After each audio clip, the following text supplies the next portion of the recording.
Olá, tudo bem? Bem-vindo ao nosso Café com Ações. Um brinde a todos vocês. O café é uma das bebidas preferidas do brasileiro. Nesse nosso canal Café com Ações, a ideia é fazer um giro de notícias, tomando um bom café especial e falar das principais informações sobre economia e bolsa de valores. Meu nome é Clóvis Faleira, sou formado em administração de empresas, consultor na área empresarial, invisto na bolsa desde 2006. E a gente procura aqui, vamos dizer assim, mostrar como ser seletivo ao lidar com o excesso de informações que existe na mídia e na internet de um modo geral. Há muita notícia e muita coisa que não faz sentido para a nossa interpretação do mercado e da realidade das empresas. Então, por isso, a gente criou o Café com Ações para mostrar como separar o joio do trigo, porque isso é importante para manter o foco no que realmente é importante e faz diferença para os nossos investimentos. Antes de mais nada, vamos falar um pouquinho do café.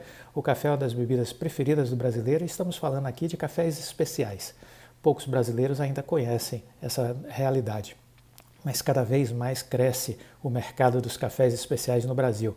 Ano passado cresceu 20%. O café especial é o café arábica, que ele ia todo para fora do Brasil, porque fica aqui apenas os cafés de baixa qualidade, os cafés robusta, que ficam nas prateleiras dos nossos supermercados. Então vamos conhecer esse novo universo.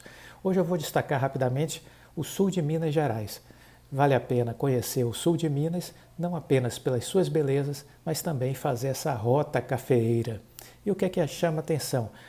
O sul de Minas ele é caracterizado pelo clima e pelo relevo favorável à produção de café. A produção artesanal dessa bebida são os segredos dessa premiada região do Brasil. Os fatores para o sucesso é a dedicação em todas as etapas de produção das famílias, a infraestrutura sólida e os investimentos em pesquisa para a melhoria cada vez maior da qualidade do produto.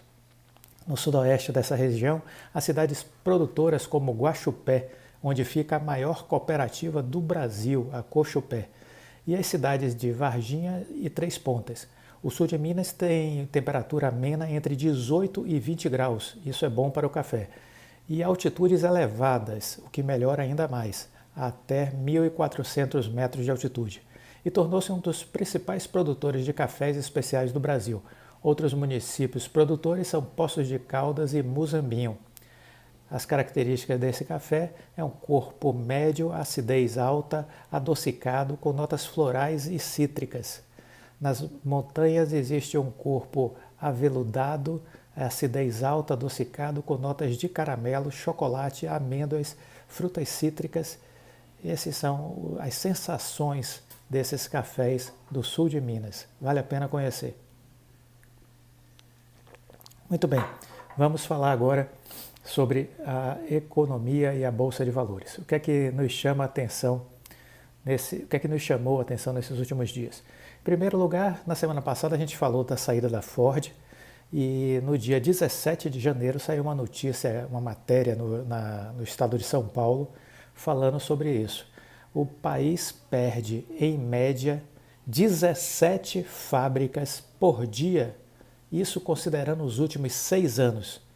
Ou seja, nos últimos 6 anos, todos os dias, 17 fábricas fecharam no Brasil. Isso significa que são 5.500 fábricas que encerraram as suas atividades no período, se a gente considera isso no ano passado, né? 5.500 fábricas em 2020 encerraram as suas atividades. Se a gente considerar o período de 2015 a 2020, estamos falando de 36.600 fábricas. É um número realmente impressionante de destruição de riqueza. Lembremos que tudo isso começa em 2014, com o desastre que foi o governo Dilma Rousseff. Destruiu o Brasil. Há ainda quem defenda.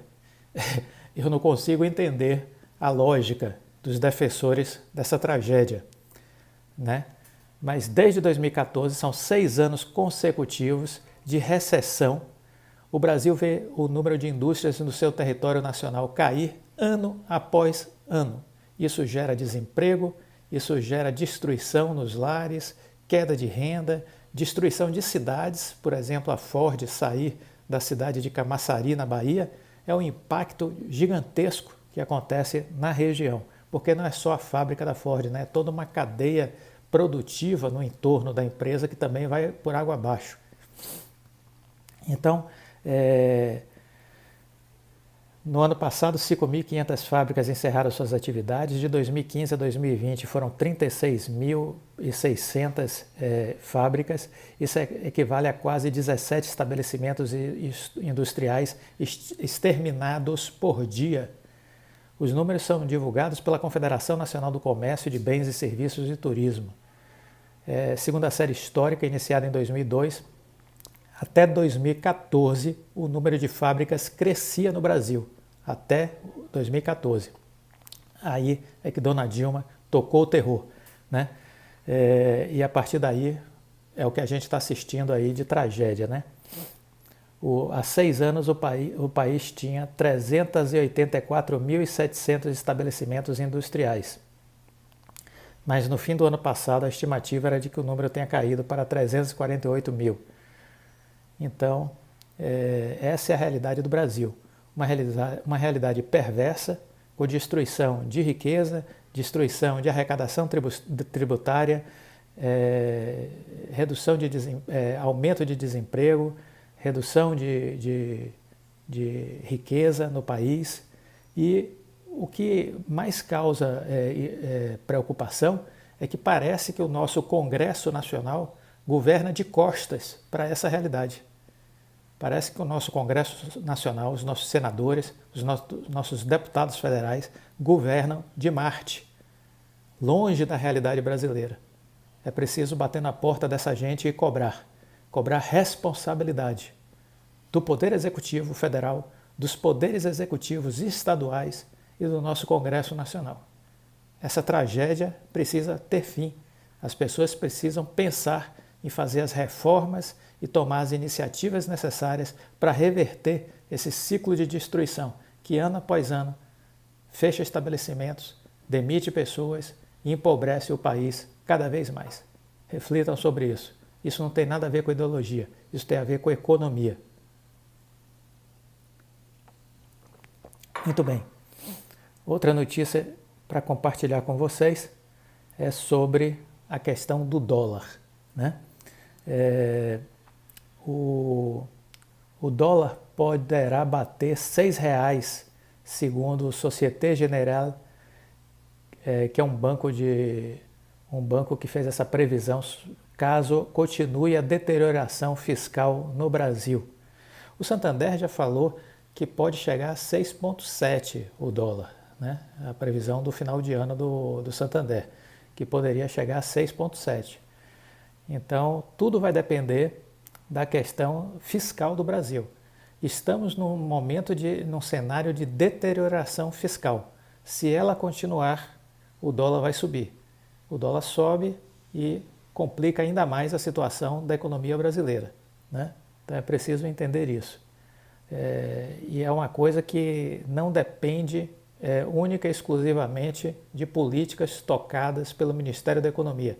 Depende da sensibilidade do Congresso Nacional para votar com urgência, com a máxima urgência, as reformas estruturais.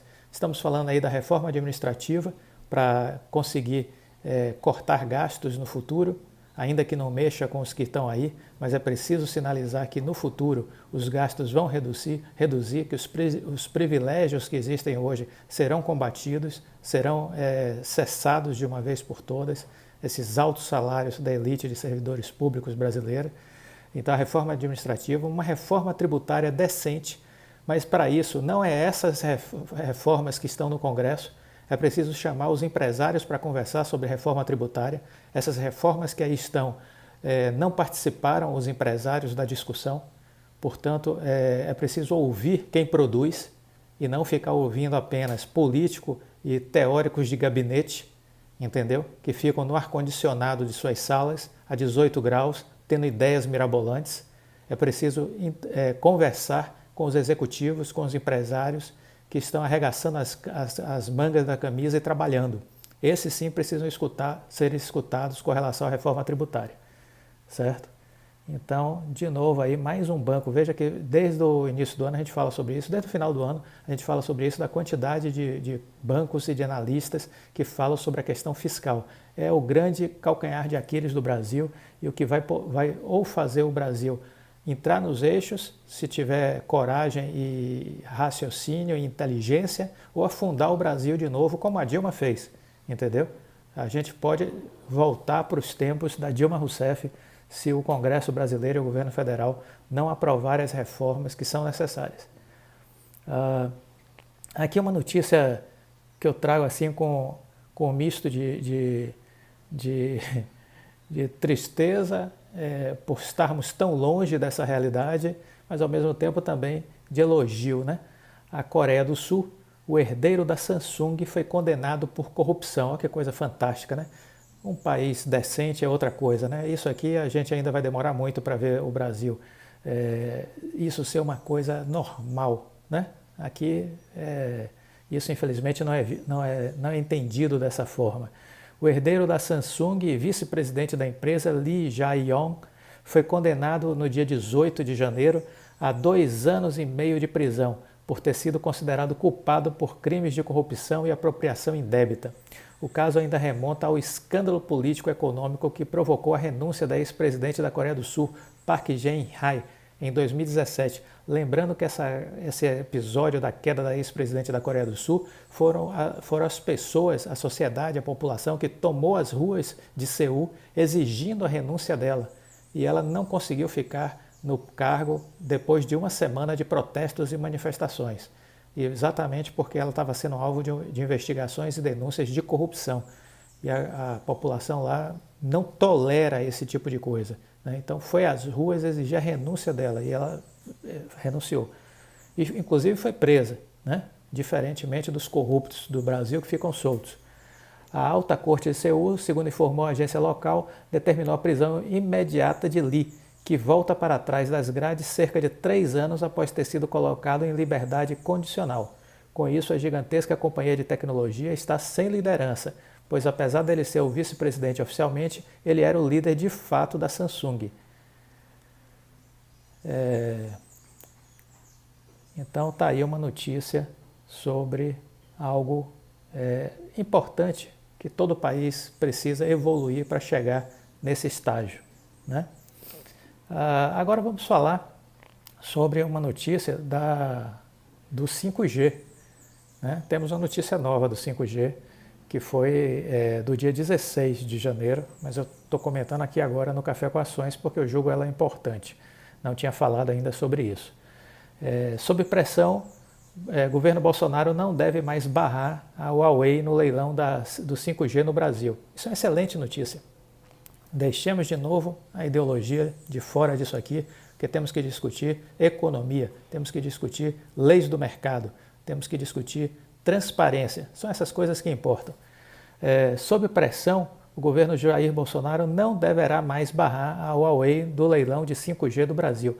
Vale dizer que isso já era um posicionamento firmado pelo presidente da Oi, de que não houvesse nenhuma restrição, do presidente da Claro, da Vivo, da TIM, das grandes companhias de tecnologia que estavam se posicionando contrário ao banimento de qualquer empresa, do leilão de 5G, entendeu? Segundo fontes do Palácio do Planalto, do setor de telecomunicações, o banimento da empresa chinesa provocaria um custo bilionário com a troca de equipamentos e ficou ainda mais improvável depois da saída do Donald Trump da Casa Branca.